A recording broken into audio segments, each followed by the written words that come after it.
$312.49. That's what stared back at me from my phone screen when I should have been looking at $45,000. 3 years of work. 3 years of saying no to vacations, to new clothes, to dinners out with friends. 3 years of overtime shifts in Washington, D.C., coming home so tired I'd fall asleep still wearing my work badge. All of it gone. My wedding was supposed to happen in 6 weeks. The venue was booked. The invitations were sent. My fiancé, Trevor, had already picked up his suit. Everything was paid for, or so I thought, because I'd been careful. I'd been smart. I'd saved every single penny in an account I shared with my mom for emergencies. That was my first mistake. But I'm getting ahead of myself. Let me back up, because you need to understand how I got here. Sitting on my apartment floor at 11 at night, phone clutched in my shaking hand, trying to figure out if this was real or some kind of nightmare I hadn't woken up from yet. My name is Vanessa Cole, and I grew up just outside Baltimore in one of those neighborhoods where everyone waves at each other but somehow still manages to know too much about your business. My younger sister, Lily, was always the one everyone noticed. Loud. Dramatic. The kind of person who could walk into a room and make it about her within 30 seconds. I never minded. That's just who she was. Trevor proposed to me 2 years ago after we'd been together for 5 years. He's a music producer, or trying to be one. He works out of a small studio in his apartment, building beats, mixing tracks for local artists who can barely afford to pay him. Most months, he makes maybe $1,200. Sometimes less. But he believes in it. He believes one day he'll produce something that breaks through, that gets noticed, that changes everything. And I believe in him. That's why I told him not to worry about the wedding costs. I'd handle it. He could keep focusing on his music, keep building his portfolio, keep chasing what he loved. When you love someone, you don't make them choose between their dream and your future together. You find a way to hold both. So I started saving. I worked in communications for a nonprofit, which meant my salary wasn't impressive. But I made it work. I picked up freelance, writing gigs on weekends. I stopped buying coffee out. I wore the same winter coat for 3 years straight, even though the zipper stuck halfway up. My coworkers used to joke that I was the only person under 30 who brought lunch from home every single day. They didn't know I was building something. $45,000 doesn't sound like much for a wedding these days, but for me, it was everything. It meant I could pay for the venue, the food, the photographer, the flowers, all of it, without debt, without stress, without starting our marriage buried under bills while Trevor was still trying to make it. I kept the money in that joint account with my mom because, honestly, it felt safer than keeping it all in my name. She'd helped me open it years ago when I first started working, back when I was worried about overdraft fees and didn't understand how banking worked. We'd kept it active for emergencies, her emergencies usually. A broken furnace. A car repair. Small things I could help with. I trusted her. Another mistake. The night I checked my balance, I'd just gotten home from a final dress fitting. My wedding dress, the one thing I'd splurged on, was being altered, and I wanted to make sure I had enough cushion in the account for any last-minute expenses. Vendor tips. Extra rentals. The little things that always pop up. I opened the banking app while still standing in my doorway, keys in one hand, phone in the other. And that's when I saw it. $312.49. At first, I thought it was a glitch. I closed the app, reopened it. The number didn't change. Then I thought maybe I'd been hacked. Fraud. Identity theft. Something fixable. But when I scrolled through the transaction history, my stomach dropped. Withdrawals. Transfers. All of them going to the same person over the past 2 weeks. Lily Cole. My sister had taken everything. And what I didn't know yet, what I couldn't have possibly known, was that when I confronted her the next day, she wouldn't apologize. She'd laugh. I didn't sleep that night. I sat on my couch with my laptop open, going through every transaction line by line, hoping I'd miss something. Hoping there was some explanation that made sense. There wasn't. The first transfer happened 2 weeks ago. $8,000.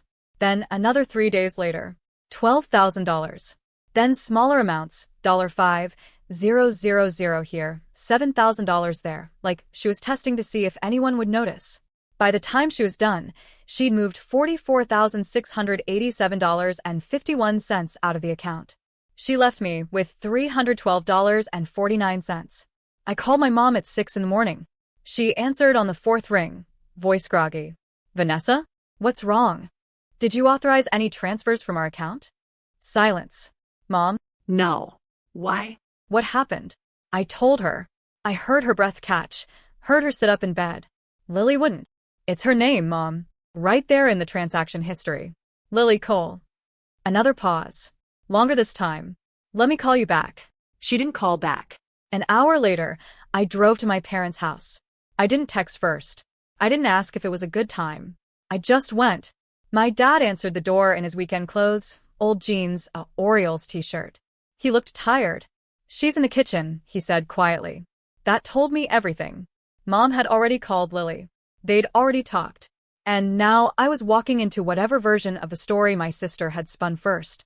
Lily was sitting at the kitchen table with a mug of coffee, scrolling through her phone. She looked up when I walked in, and for just a second, less than a second, I saw something flicker across her face.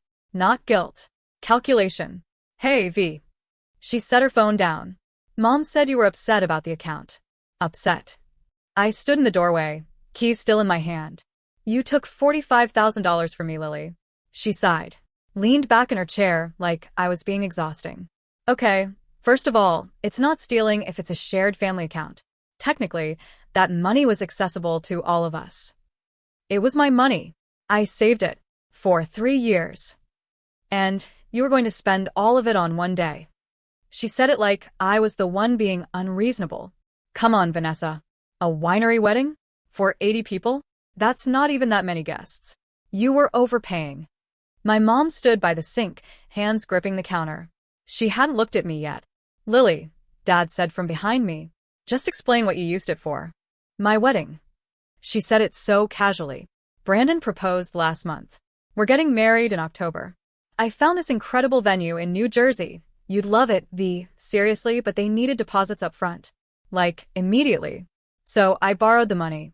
Borrowed. Yes. Borrowed. I was going to pay you back before your wedding. But honestly, she tilted her head, studied me like I was a stranger. I think this worked out better. You and Trevor don't need some big production. You're low-key people.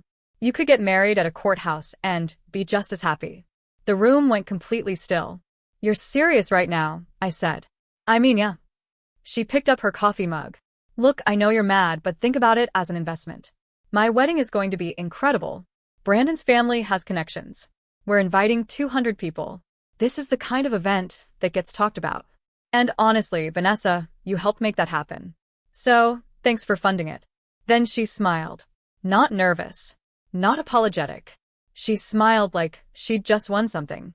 I looked at my mother. Are you hearing this? Mom finally turned around. Her eyes were red. Lily, you need to give your sister the money back. I can't. Lily shrugged. It's already spent. The venue took $30,000 as a deposit. The rest went to the caterer and the dress. It's done. Then cancel it, I said. Are you insane? Do you know how hard it was to book this place? They're booked 2 years out. I got lucky because someone canceled. She stood up, grabbed her purse from the chair. Look, I have a dress fitting in an hour. We can talk about this later when everyone's calmed down. She walked past me toward the door. I caught her arm. You're not leaving. She yanked free, and for the first time, her mask slipped. Her voice went cold. What are you going to do, Vanessa? Call the cops on your own sister? Ruin my life because you can't handle sharing for once. She walked out. The front door closed behind her, and I stood there in my parents' kitchen, listening to her car start, listening to her drive away, while my mother cried quietly into her hands and my father stared at the floor. That's when I made my decision. I wasn't going to fight her. I was going to let her destroy herself. I filed the fraud report 2 days later. Not because I wanted revenge. Not because I was angry, though I was. I filed it because what Lily did was theft, and theft has consequences. The bank representative on the phone was polite, but direct. Since this involves a joint account holder transferring funds to themselves from a shared account, it's complicated. But if you can prove the funds were exclusively yours and that the other account holder had no permission to access them, we can flag it as unauthorized use. She didn't have permission, I said. Do you have documentation? Statements showing the deposits came from your income only? I did. 3 years of pay stubs. Freelance payment records. Everything. Then we'll open an investigation. It typically takes 2 to 3 weeks. During that time, any payments made with those funds may be frozen or flagged, depending on where they went. What does that mean for the person who received them? If a vendor received flagged funds, they'll be notified. They may pause services until the investigation concludes. I thanked her and hung up. Then I sat with what I'd just done. Part of me felt sick. This was my sister. My family. Was I really going to let this blow up her entire wedding? But another part of me, the part that had worked every weekend for 3 years, the part that had sacrificed everything to build something meaningful, that part didn't feel guilty at all. She made her choice. Now I was making mine. Trevor came over that night. I'd been avoiding telling him the full extent of what happened. He knew the money was gone, but I hadn't explained how, or who, or what I was planning to do about it. He sat on the edge of my couch, elbows on his knees, staring at the floor. So, our wedding. I don't know yet, I said. Maybe we postpone. Maybe we do something smaller. I'm figuring it out. And Lily is about to find out what happens when you steal from someone who has receipts. He looked at me then, really looked at me, and I saw something in his expression I wasn't expecting. Respect. You filed a report. I did. He nodded slowly. Good. I'd been afraid he'd tell me to let it go. To keep the peace. To be the bigger person. But he didn't. She needs to learn, he said quietly. And your parents aren't going to teach her. He was right. My parents had called me 6 times since the confrontation. My mom left voicemails asking me to think about the family. My dad sent a text. Can we all just sit down and talk this through? I didn't respond, because there was nothing to talk through. Lily stole from me. She admitted it. She laughed about it. And now the wheels were turning. 11 days after I filed the report, my phone rang at 9 in the morning. Unknown number. I almost didn't answer. Hello. Is this Vanessa Cole? A woman's voice. Professional. Clipped. Yes. This is Miranda Hastings from Belmont Estate Events in New Jersey. I'm calling regarding a contract dispute with one of our clients, Lily Cole. She listed you as a financial reference. Do you have a moment? My heart kicked into a different rhythm. Sure. We received notification from our payment processor that a deposit made on Miss Cole's account has been flagged for investigation due to suspected fraud. The funds are now frozen pending resolution. Our policy requires full payment clearance before we proceed with services. I'm calling to verify, did you authorize the transfer of funds used for her deposit? I closed my eyes. No. I didn't. Silence on the other end. I see. In that case, unless Miss Cole can provide alternative proof of payment within 72 hours, her contract will be voided and her date released back into our availability. Understood. Thank you for your time, Miss Cole. She hung up. I sat there holding my phone, feeling the weight of what I'd just set in motion. 3 days. Lily had 3 days to come up with $30,000, or her dream wedding disappeared. And somehow, I knew she'd blame me. I wasn't wrong. 40 minutes later, someone started pounding on my apartment door. I didn't open the door right away. I looked through the peephole first, and there she was, Lily, red-faced, furious, finger already raised to pound again. Open the door, Vanessa. I know you're in there. I thought about not answering, about letting her scream herself tired and leaving. But I opened it. She shoved past me into the apartment before I could say a word. Are you out of your mind? She spun around, voice shaking. Do you have any idea what you just did? I filed a fraud report for stolen money. That's what I did. They're canceling my wedding. Her voice cracked. The venue just called. They said the payment is under investigation, and unless I can prove it's mine, they're giving my date to someone else. Vanessa, that's in 3 days. 3 days. Then prove the money was yours. How? You know I can't. Right. Because it wasn't yours. It was mine. She stared at me like I'd become someone she didn't recognize. You're really going to do this? You're going to ruin my entire life because you're mad. I'm not ruining anything, Lily. You did this yourself. I'm your sister. And you stole from me. Her jaw tightened. For a moment, I thought she might actually apologize. That some part of her might realize what she'd done. Instead, she stepped closer. If you don't call them back and tell them it was a mistake, that you gave me permission, I swear to God, Vanessa, I will make sure everyone knows what kind of person you really are. Go ahead. She blinked. What? Tell everyone. Post it online. Send a mass email. I don't care. I cross my arms. Because the truth is already out there, Lily. You stole $45,000 from your sister to fund a wedding you couldn't afford. That's not a story I need to spin. It speaks for itself. Her face went white, then red, then white again. She turned and walked out without another word. The door slammed so hard a picture frame fell off the wall. I picked it up. The glass had cracked straight down the middle. Family photo from 5 years ago. All of us smiling at a cousin's graduation. I set it on the counter and didn't bother fixing it. 3 days later, I got a message on social media from someone I didn't know. Hi Vanessa. My name is Chloe Brennan. I'm Brandon's sister, your sister's fiancé. I know this is random, but I really need to talk to you. Can we meet somewhere? It's important. I stared at the message for a long time. Brandon was Lily's fiancé. I'd met him twice. Nice guy. Worked in finance. Seemed kind of quiet for someone marrying Lily, but I figured opposites attract. Why would his sister want to talk to me? I almost ignored it. But something in the way she phrased it, "It's important," made me respond. When? Her reply came 30 seconds later. Tomorrow? There's a coffee place in Arlington. I can send you the address. The next afternoon, I sat in a corner booth at a small cafe, watching the door. Chloe walked in at exactly 2 o'clock. She was younger than I expected, mid-20s, maybe. Blonde hair pulled back. Nervous energy. She spotted me, waved, and walked over. Vanessa?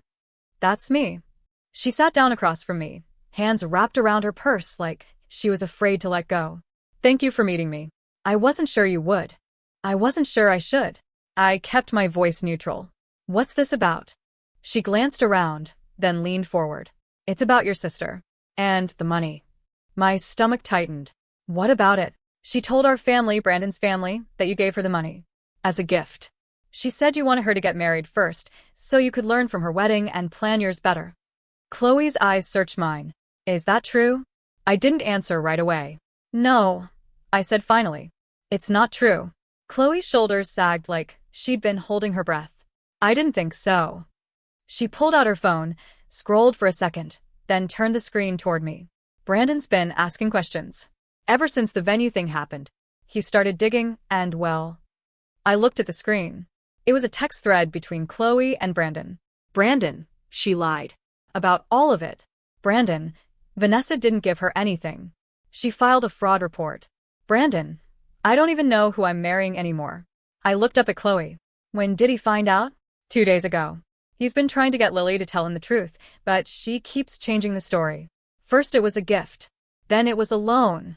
Then she said you were jealous and lying to ruin her happiness. Chloe shook her head. He doesn't believe her anymore. Is he still going through with the wedding? Chloe looked at me for a long moment. I don't think there's going to be a wedding. Brandon called off the engagement 4 days later. I didn't hear it from Lily. I didn't hear it from my parents. I heard it from Chloe, who texted me at 10 o'clock on a Tuesday night. It's over. He ended it this afternoon. She's at your parents' house. Thought you should know. I sat on my couch staring at that message for 20 minutes. Part of me felt vindicated. She'd lied, manipulated, stolen, and now she was facing the consequences. But another part of me, the part that remembered growing up with her, sharing a room until I was 13, braiding her hair before school pictures, that part felt something closer to grief. This wasn't how it was supposed to go. None of this was. The knock came at 11:30. I knew who it was before I opened the door. Lily stood in the hallway, mascara streaked down her face, eyes swollen. She looked smaller somehow. Deflated. Can I come in? I stepped aside. She walked past me into the living room and just stood there, arms wrapped around herself like she was holding her own pieces together. He left me. Her voice was barely a whisper. Brandon called off the wedding. He said he can't marry someone he doesn't trust. I didn't say anything. I told him it was a misunderstanding, that you and I had worked it out, but he didn't believe me. She turned to look at me, tears streaming. He talked to Chloe. She told him everything you said. I told her the truth. I know. She sank onto my couch, head in her hands. I know you did. For a moment, I thought she was finally going to apologize, that she'd finally understand what she'd done. You have to fix this, Vanessa. I felt something cold settle in my chest. What? You have to call Brandon. Tell him you were upset and exaggerated. Tell him it was a loan and we had a fight, but we've worked it out now. She looked up at me, desperate. Tell him I'm not a liar. I stared at her. But you're a liar, Lily. Please. She stood up, walked toward me. I love him. I know I messed up, okay? I know I shouldn't have taken the money without asking. But if you just talk to him, if you just explain, Explain what? That you stole from me? That you laughed about it? That you told his entire family I gave it to you as a gift? I panicked. I didn't know what else to say. You could have said the truth. The truth would have ruined everything. No, Lily. Your choices ruined everything. I kept my voice level. Come. I didn't call Brandon. I didn't tell him to leave you. I just stopped covering for you. That's the same thing. It's not.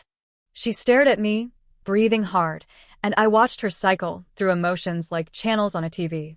Grief. Anger. Desperation. Rage. She landed on rage. You never wanted me to be happy. You were always jealous that people actually liked me, that I could walk into a room and people would notice. You've been waiting for a chance to take me down, and you finally got it. I was working 60-hour weeks to save for a wedding while you were out getting drinks with friends. I'm not jealous, Lily. I'm tired. Tired of what? Of cleaning up after you. Of making excuses for you. Of pretending you're not exactly who you've always been. Her face went white. I'm your sister. You stole from me. And you're going to hold that over me for the rest of my life? I'm not holding anything over you. I walked to the door and opened it. I'm just not lying for you anymore. She stood there for a long moment, staring at me like I was a stranger. Mom was right about you, she said quietly. You were always cold, always keeping score, always acting like you were better than everyone else. Mom said that after you filed the report. She said you couldn't just let things go, that you always had to be right. Something in my chest cracked. Not because it wasn't true, but because it was exactly what I'd expected. Even now, even after everything, I was the problem. Get out, Lily. Vanessa. Get out. She walked to the door, stopped in the doorway, turned back one more time. When you look back on this, when you're alone because you pushed everyone away, I hope you remember this moment. I hope you remember that you chose this. I'll remember, I said. I'll remember that I gave you every chance to do the right thing, and you chose yourself every single time. She left without another word. I closed the door, locked it, and stood there in the silence of my apartment, listening to her footsteps fade down the hallway. My phone rang 30 minutes later. Mom. I let it go to voicemail. She called again. I turned my phone off. The next morning, I woke up to 17 missed calls. 12 from my mom, 3 from my dad, 2 from Lily, and 1 voicemail from my mom that I almost deleted without listening to. Almost. I pressed play. Vanessa, I need you to call me back immediately. Your sister is devastated. She's talking about moving away, starting over somewhere else. She says she can't stay here after what you've done to her reputation. A pause. Heavy breathing. I know you're hurt. I know you feel wronged. But she's your sister. Family forgives. Family moves forward. You need to decide what kind of person you want to be. Call me back. I deleted the message. Then I blocked the number. Not forever. Just for now. Just until I could breathe without feeling like I was suffocating under the weight of their disappointment. Trevor came over that afternoon. He didn't ask what happened. He just showed up with Thai food and sat with me on the couch while I told him everything. She asked you to lie, he said when I finished. She did. And your mom thinks you're the problem. Apparently. He was quiet for a moment. You know this isn't your fault, right? I didn't answer. Because part of me wasn't sure. Part of me wondered if I could have handled it differently. If I could have been gentler. If I could have found a way to hold her accountable without burning everything down. Vanessa. Trevor turned to face me. You didn't do this. She did. And the fact that your family is blaming you instead of her? That tells you everything you need to know about who they've always protected. He was right. I knew he was right. But knowing it didn't make it hurt less. The family group chat exploded 3 days after Brandon called off the engagement. I'd muted it weeks ago, but my cousin Adriana called me directly. Have you seen what's happening? No. What? Lily posted something on Facebook. It's, Vanessa, it's bad. I hung up and opened the app. There it was. A long post. Public. Over 1,000 words. The headline alone made my stomach turn. When your own family sabotages your happiness, a thread. I scrolled through it. She'd written everything. Her version anyway. How I'd offered to help with her wedding. How I'd changed my mind at the last minute and filed a false report. How I'd poisoned Brandon's family against her. How I'd always been jealous of her relationships. She called me controlling, vindictive, full. And at the bottom, she'd added, Sometimes the people who hurt you the most are the ones who are supposed to love you. I'm heartbroken, but I'm choosing to move forward. To anyone dealing with a toxic family member, you're not alone. Red heart. The post had 347 reactions, 89 comments. I started reading them. So sorry you're going through this. Family can be the worst sometimes. You deserve better, girl. Keep your head up. Then I saw comments from people who actually knew us. My Aunt Karen. There are always two sides to every story. Adriana. Maybe let's not air family business online? And one from my Uncle Rick that made my hand shake. I've known Vanessa her whole life. This doesn't sound like her. What really happened? Lily had replied to that one. I wish I knew. She won't even talk to me anymore. I closed the app, threw my phone on the couch, and tried to breathe through the tightness in my chest. By that evening, the family group chat was a war zone. My cousin Tyler. Can someone explain what's actually going on? Aunt Karen. Lily took money from Vanessa without asking. That's what happened. My mom. It's more complicated than that. Adriana. How is theft complicated? My mom. They shared an account. It's not theft if they both had access. Tyler. But it was Vanessa's money, right? Silence for 3 minutes. My dad. Can we please handle this privately? Uncle Rick. Should have been handled privately before it ended up on Facebook. My mom. Vanessa filed a police report against her own sister. What did she think would happen? Adriana. Maybe she thought her sister wouldn't steal from her? My mom left the chat. 10 minutes later, my dad did too. The next day, my dad called. I answered. Your mother is very upset. I know. She thinks you're trying to turn the family against Lily. I'm not trying to do anything. I'm just trying to exist without being blamed for something I didn't do. He sighed. Heavy. Tired. Vanessa, I know your sister made a mistake. She stole $45,000, Dad. That's not a mistake. That's a felony. She's still your sister. And I'm still your daughter. Silence. What do you want me to say? His voice cracked. You want me to choose between my kids? You want me to tell your mother that Lily is wrong and you're right, and we should just cut her off? I want you to stop acting like what she did was okay. I never said it was okay. But you're asking me to forgive her anyway. I'm asking you to think about what you're losing here. Your sister is talking about moving to Colorado. Your mother isn't sleeping. Our family is falling apart, Vanessa. Is this really what you want? I closed my eyes. What I wanted was to get married without going into debt. What I wanted was to trust my family. What I wanted was for someone, anyone, to hold Lily accountable for once in her life. My voice broke. But instead, I'm the villain because I refuse to let her get away with it. Nobody thinks you're a villain. Mom does. He didn't argue. I have to go, I said. Vanessa. I hung up. That night, Trevor and I sat on my balcony. It was late September. The air smelled like rain. My dad called, I said. What did he say? That the family is falling apart. That it's my fault. Trevor didn't respond right away. He just reached over and took my hand. It's not, he said finally. Feels like it. Feelings aren't facts. I wanted to believe him. But when I closed my eyes, all I could see was my family choosing Lily.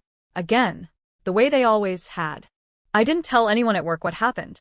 Not at first. But 3 weeks after everything imploded, my boss, Catherine, called me into her office. Close the door, she said. I did. She gestured to the chair across from her desk. I sat. I'm not going to pretend I don't know something's going on, she said. You've been distracted. You missed a deadline last week, which isn't like you. And Rita said you've been working through lunch every day. Rita was the office coordinator. She noticed everything. I'm fine, I said automatically. Catherine raised an eyebrow. Try again. I hesitated. Then, for reasons I still don't fully understand, I told her everything. The savings. The theft. The wedding that was supposed to happen in 3 weeks. The family implosion. When I finished, Catherine sat back in her chair. $45,000. Yes. And your wedding is in 3 weeks. Was. I'm postponing it. Have you told your vendors? Not yet. I've been trying to figure out how to. My voice caught. I don't even know where to start. Catherine picked up her phone. What are you doing? Making a call. She dialed. Waited. Hey, Marcus. It's Catherine. I need a favor. A pause. Remember that nonprofit gala we did last year? Do you still have contacts at that winery in Virginia? My heart stopped. Catherine, you don't have to. She held up a finger. Right. The one in Charlottesville. Can you get me their events manager's number? Another pause. Perfect. Send it to me. Thanks. She hung up. What's the name of your venue? Harvest Ridge. She typed something into her computer, grabbed a pen, started writing. Here's what we're going to do. I'm going to reach out to my contact and see if we can work out a payment plan or a reduction. You're going to email me your vendor list. And we're going to figure this out. Catherine, I can't ask you to. You didn't ask. I'm offering. She looked at me over her glasses. You've worked here for 4 years. You've covered for people. You've stayed late. You've never once complained. Let someone help you for once. I didn't know what to say. Thank you felt too small. But Catherine didn't stop there. 2 days later, she sent an email to the entire team. Not explaining everything. Just enough. Some of you may have noticed Vanessa has been dealing with a difficult family situation. Her wedding is coming up, and due to unforeseen circumstances, she's navigating some financial challenges. If anyone is interested in contributing to a group gift or offering support in any way, please reach out to me directly. I didn't find out about the email until Rita pulled me aside in the break room. Did you see what Catherine did? What? She showed me her phone. 32 replies. From a team of 45 people. I'd love to contribute. Is there a fun setup? I know a photographer. I can reach out. My cousin owns a bakery. I can ask about the cake. I sat down. Rita sat next to me. People love you here, Vanessa. Let them help. By the end of the week, I had a photographer willing to shoot my wedding at cost. A baker offering a 2-tier cake for free.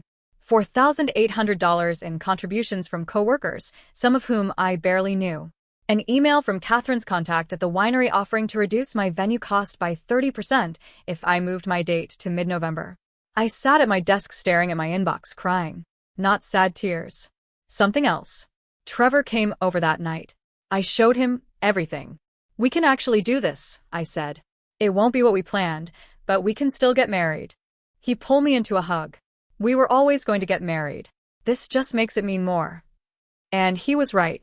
Because when I looked at the list of people who'd stepped up, people who had no obligation to me, people who just wanted to help, I realized something. My wedding wasn't about the flowers or the venue or the perfect timeline. It was about the people who showed up. And the ones who mattered were already here. A week later, Adriana called. Lily's moving. Where? Colorado. Denver, I think. She's leaving next month. Does Mom know? Yeah. She's devastated. So is Dad. They keep asking if you've talked to her. I haven't. Silence. Are you going to? I thought about it. No. Vanessa. She made her choice, Adriana. I'm making mine. She's still your sister. And she still stole from me. And lied about it. And tried to turn our entire family against me when she got caught. I kept my voice steady. I'm not stopping her from leaving. I'm not trying to punish her. I'm just not chasing after her anymore. Adriana was quiet for a moment. For what it's worth, she said finally, I think you're doing the right thing. Thanks. And, Vanessa? I'm coming to your wedding. Whenever it is. Whatever it looks like. My throat tightened. I'd like that. Lily left for Colorado on a Thursday in late October. I didn't hear about it from her. I heard it from Adriana, who heard it from our Aunt Karen, who heard it from my mom. The family grapevine was alive and well, just not running through me anymore. She posted pictures at the airport, Adriana said over the phone. One of those new chapter captions. You know the type. I didn't look. I'd unfollowed Lily weeks ago. Unfriended her, actually. Blocked her on everything. It was the only way I could breathe. Mom's upset, Adriana continued. She keeps saying the family is broken. The family was already broken. We just stopped pretending it wasn't. Fair point. For 3 weeks, I heard nothing. My wedding was rescheduled for mid-November, smaller venue, shorter guest list, but it was happening. Trevor and I sent out new invitations. People RSVP'd. Everything was moving forward. I was starting to feel like maybe, finally, I could move on. Then my phone rang at 8 o'clock on a Wednesday night. Blocked number. I almost didn't answer. But something told me to pick up. Hello. Vanessa. It's me. Lily's voice. Softer than I remembered. Almost fragile. I should have hung up. What do you want? I know you probably don't want to talk to me. I get it. But I need to tell you something. I waited. I've been seeing a therapist out here. In Denver. She's been helping me work through a lot of stuff. Family dynamics. Patterns. The way I handle conflict. A pause. And I've realized some things about myself, about how I treated you. I sat down on my couch. Lily, just let me finish. Please. I didn't say anything. I was wrong. About all of it. Taking the money, lying to Brandon's family, blaming you when everything fell apart. I was wrong, and I'm sorry. The words sounded right, but something about the delivery felt off. Okay, I said carefully. My therapist says I need to make amends with the people I've hurt, that I can't move forward until I've taken accountability. So that's what I'm doing. I'm calling to take accountability. I appreciate that. There's something else. Her voice shifted slightly. She also said that for my healing process to work, I need the other person to acknowledge their role too. Like, the ways the relationship was unhealthy on both sides. And there it was. My role. I repeated. Yeah. Like, I know I took the money. But you also could have talked to me first before filing a police report. You could have tried to work it out as a family. And when everything exploded, you kind of disappeared. You cut everyone off. Mom says you won't even answer her calls. Because Mom thinks I'm the problem. She doesn't think that. She's just hurt that you won't forgive me. Lily, you call to apologize or to blame me. Because it's starting to sound like the second one. I'm not blaming you. I'm just saying, my therapist says healthy relationships require both people to own their part. I laughed. Not because it was funny. Because it was so perfectly Lily. Even her apology had conditions. Let me ask you something, I said. Did your therapist tell you to call me? Or did you decide to do this on your own? Silence. She suggested it might help. And did she tell you what to say? She helped me think through what I wanted to communicate. Right. So this isn't actually you apologizing. This is you performing an apology because someone told you it's part of your healing. That's not fair. Isn't it? I stood up, started pacing. You didn't call because you feel bad about what you did. You called because your therapist said you need closure. But closure isn't something I owe you, Lily. And healing isn't something you get to do at my expense. I'm trying to make things right. No. You're trying to make yourself feel better. My voice stayed level. Come. And the fact that you can't even apologize without asking me to take responsibility for your choices tells me you haven't actually changed at all. Vanessa. I hope therapy helps you. I really do. But I'm not going to pretend we're both equally responsible for what happened. You stole from me. You lied. You tried to destroy my reputation when you got caught. And now you want me to say I'm sorry for protecting myself? I just want us to move forward. We are moving forward. Just not together. I heard her breath catch. So, that's it? You're just going to hold this over me forever? I'm not holding anything over you. I'm just not available to be hurt by you anymore. The line went quiet. You've changed, she said finally. You used to care about family. I still care about family. I just learned that caring doesn't mean accepting abuse. I never abused you. You took $45,000 from me and laughed about it. What would you call that? She didn't answer. I have to go, I said. Wait. I hung up. And this time, I blocked the number. 10 minutes later, my mom called. I didn't answer. She left a voicemail. Vanessa, your sister just called me in tears. She said she tried to apologize, and you wouldn't even listen. She's really trying, honey. She's in therapy. She's doing the work. Can't you at least meet her halfway? She's your only sister. When your father and I are gone, she's all you'll have left. I deleted the voicemail halfway through. Trevor came over an hour later. He brought ice cream. She called. I said, how'd it go? She apologized. Kind of. Then asked me to apologize back. He sat next to me on the couch. Did you? No. Good. We sat in silence for a while. My mom called too. Said Lily's all will have left when they're gone. That's manipulative. I know. And also not true. You have me. You have Adriana. You have people at work who care about you. He looked at me. You don't need people who only want you around when you're making their lives easier. I leaned against him. Why does doing the right thing feel so awful? Because they're making you think it's the wrong thing. But it's not. He kissed the top of my head. You're not the villain here, Vanessa. No matter how many times they try to convince you that you are. That night, I lay in bed thinking about something Lily had said. You've changed. She was right. I had changed. I used to think being a good sister meant absorbing her chaos, cleaning up her mistakes, making myself smaller so she could stay loud. But I didn't think that anymore. Being a good sister didn't mean letting her hurt me. And walking away from someone who refused to stop hurting me wasn't cruel. It was survival. November 14th arrived cold and clear. The morning of my wedding, I woke up in a hotel room with Adriana asleep on the pull-out couch and my dress hanging on the bathroom door. For a moment, I just lay there staring at the ceiling. This wasn't the wedding I planned 3 years ago. The venue was different. Smaller. The guest list had shrunk from 80 to 42. My parents weren't coming. Dad had called 2 days before and said Mom wasn't up for it and he couldn't leave her alone. When I asked if he was choosing not to come, he got quiet. I'm choosing to take care of my wife, he said. And I'm your daughter. I know. And I'm sorry. He didn't come. Neither did most of my extended family. A few sided with my parents. Others just didn't want to get involved in family drama. But 42 people RSVP'd yes. Trevor's family. Adriana and her husband. My co-workers. Friends from college I hadn't seen in years. People who, when they heard what happened, said the same thing. We're coming. No matter what. The ceremony was at 4 o'clock at a small estate outside Charlottesville. Adriana helped me get ready. My hair in loose waves. Minimal makeup. The dress I'd bought a year ago, altered twice, finally fitting perfectly. You look stunning, Adriana said. I looked at myself in the mirror. I did look different. Not just the dress or the hair. Something in my face had changed. I looked older, steadier, like I'd survived something I didn't think I could survive. You okay? Adriana asked. Yeah. I turned away from the mirror. I really am. The ceremony itself was short. Simple. Trevor stood at the front in a navy suit, his brother next to him as best man. When I walked down the aisle, Adriana beside me instead of my dad, his eyes went bright. No one mentioned my parents' absence. No one whispered about Lily. The officiant talked about commitment, about choosing someone every day, about building a life on trust and honesty. When it was time for vows, Trevor went first. Vanessa, I've watched you go through one of the hardest years of your life. And I've watched you come out the other side stronger. You could have let this break you.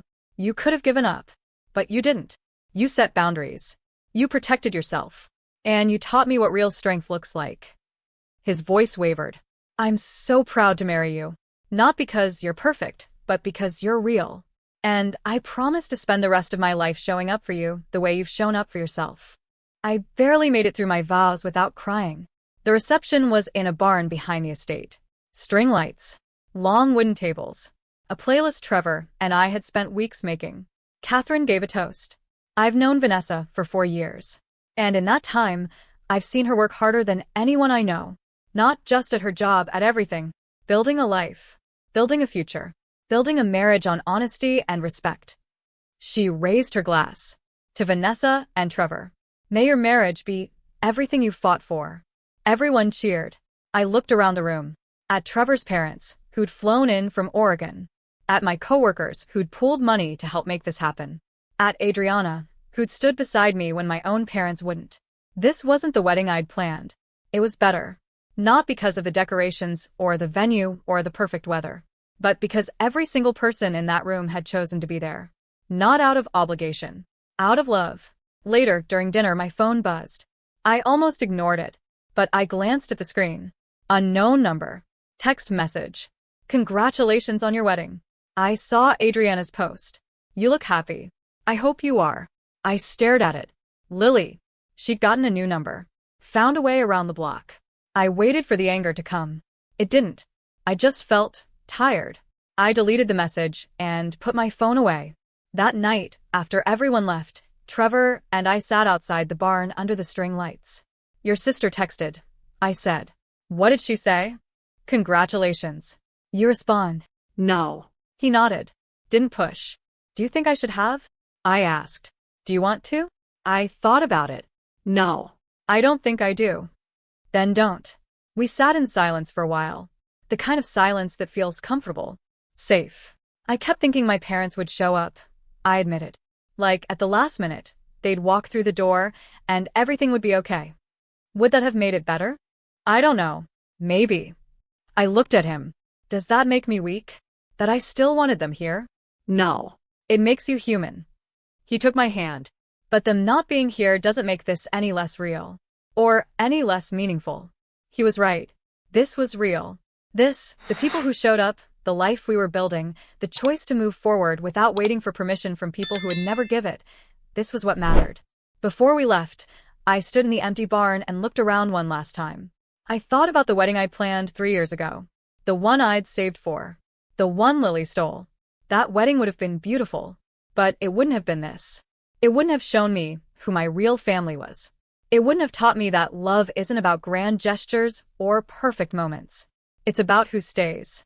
And tonight, I married someone who stayed. In a room full of people who stayed. While my parents and my sister chose to stay away. And for the first time in months, I felt something close to peace. Not because everything was fixed, but because I'd stopped waiting for it to be. 6 months after the wedding, life looked different. Trevor's music finally broke through. A track he'd produced got picked up by a mid-level artist, then played on a streaming playlist with 2 million followers. Suddenly, he had clients. Real ones. Paying ones. We moved into a bigger apartment. Nothing fancy, but it had a second bedroom he could use as a studio. Things were good. Not perfect, but good. Then on a random Tuesday in May, I got a message on LinkedIn. Hi Vanessa. This is going to sound strange, but I'm trying to verify some information about your sister, Lily Cole. My name is Marcus Brennan. I'm engaged to her. Would you be willing to talk? I read it 3 times. Engaged. Lily was engaged again. I showed Trevor. You going to respond? I don't know. Should I? That depends. Do you want to get involved? I thought about it. The easy answer was no. Stay out of it. Let Lily live her life. Let this Marcus guy figure it out on his own. But something about the message bothered me. I'm trying to verify some information. What information? I messaged him back. What do you need to know? His response came 20 minutes later. Can we talk on the phone? It's complicated. I sent him my number. He called within 5 minutes. Thank you for getting back to me, he said. His voice was steady. Careful. I know this is weird. I debated reaching out at all. What's going on? Lily and I have been together for 4 months. We got engaged 3 weeks ago. Things moved fast, but I thought we were on the same page. He paused. Then last week, my mom asked about her family. Why none of them were at our engagement party. Lily said her parents were deceased. That she didn't have any siblings. That she'd been essentially on her own since college. My stomach dropped.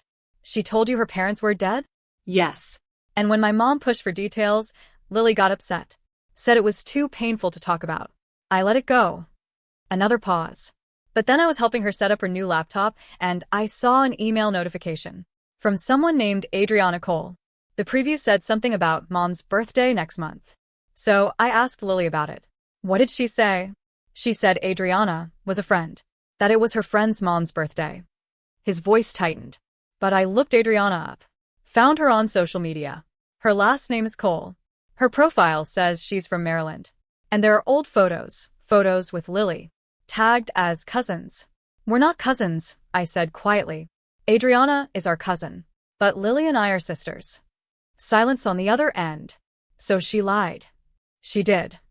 About her entire family. Yes. He let out a long breath. Why? And there it was. The question I'd been asking myself for months. Why does Lily lie? Why does she burn bridges and then act shocked when people won't rebuild them? Because the truth makes her look bad, I said finally. And Lily can't handle looking bad. What happened between you two? I told him. Not everything, but enough. The stolen money, the fraud report, the collapsed engagement, the family implosion, the move to Colorado. When I finished, Marcus was quiet for a long time. I need to think about this, he said. I understand. Can I ask you something? Sure.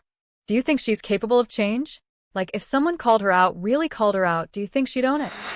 I wanted to say yes. I wanted to believe people could change. But I'd watched Lily get chance after chance. I'd watched her manipulate, deflect, and blame everyone else for consequences she created. Honestly, I said, I don't know. Maybe. But in my experience, Lily only changes her story, not her behavior. He was quiet. Thank you for being honest. What are you going to do? I don't know yet. But I needed to hear this from someone who actually knows her. We hung up. 3 days later, Lily called. Not from a blocked number. From her actual number. The one I'd deleted months ago but still recognized. I answered. You told him. Her voice was ice. You told Marcus about the money. About Brandon. About everything. He asked. I answered. You ruined my life. Again. Lily, I didn't ruin anything. You lied to him. About our parents. About me. About your entire history. He would have found out eventually. He wasn't supposed to find out. He was never supposed to know. Her voice cracked. I came out here to start over. To be someone new. And you couldn't just let me have that. Being someone new isn't the same as lying about who you are. You don't get it. You've never had to start over. You've never had to rebuild after losing everything. I lost $45,000 because of you, Lily. I had to postpone my wedding. Half my family stopped speaking to me. I know what it's like to lose everything. That's different. How? Because you had people who helped you. You had Trevor, your coworkers, Adriana. You weren't alone. I had no one. You had no one because you pushed everyone away. Silence. Then, quietly. I hate you. I know. I hope you're happy. I hope destroying my life was worth it. Lily, I didn't destroy your life. I just stopped protecting you from the truth. She hung up. That night, I sat with Trevor on our balcony. She called. I said. I figured. She said I ruined her life. Did you? No. But she thinks I did. He was quiet for a moment. Does it bother you that she sees you as the villain? I thought about it. It used to. But not anymore. I looked at him. I spent years trying to be the person my family wanted me to be. Quiet, forgiving, convenient, and it almost destroyed me. And now I'd rather be the villain in their story than a doormat in my own. He smiled. I'm proud of you. For what? For choosing yourself. A week later, Adriana texted me. Lily's engagement is off. Thought you should know. I stared at the message. Part of me felt guilty, like I'd caused it. But another part, the part that had learned to stop carrying weight that wasn't mine, felt something else. Relief. Not because Lily was hurt, but because Marcus had the information he needed to make his own choice. And he chose not to marry someone who'd built their entire relationship on lies. I never heard from Lily again after that. No more calls. No more texts. No more attempts at reconciliation disguised as apologies. She disappeared from my life completely. And slowly, I stopped waiting for her to come back. People ask me sometimes if I regret it. Filing the report. Telling Marcus the truth. Letting my sister's life fall apart without stepping in to catch her. The answer is complicated. Do I regret protecting myself? No. Do I regret that it cost me my relationship with my parents? Every day. But would I do it differently if I could go back? No. Because I learned something through all of this. Consequences aren't punishment. They're just consequences. Lily made choices. Those choices had results. And I stopped being the person who absorbed those results so she wouldn't have to feel them. Some people call that justice. Others call it cruelty. I call it boundaries. And I've learned to live with my choice. Because at the end of the day, the only person I'm responsible for protecting is myself. And I finally learned how to do that.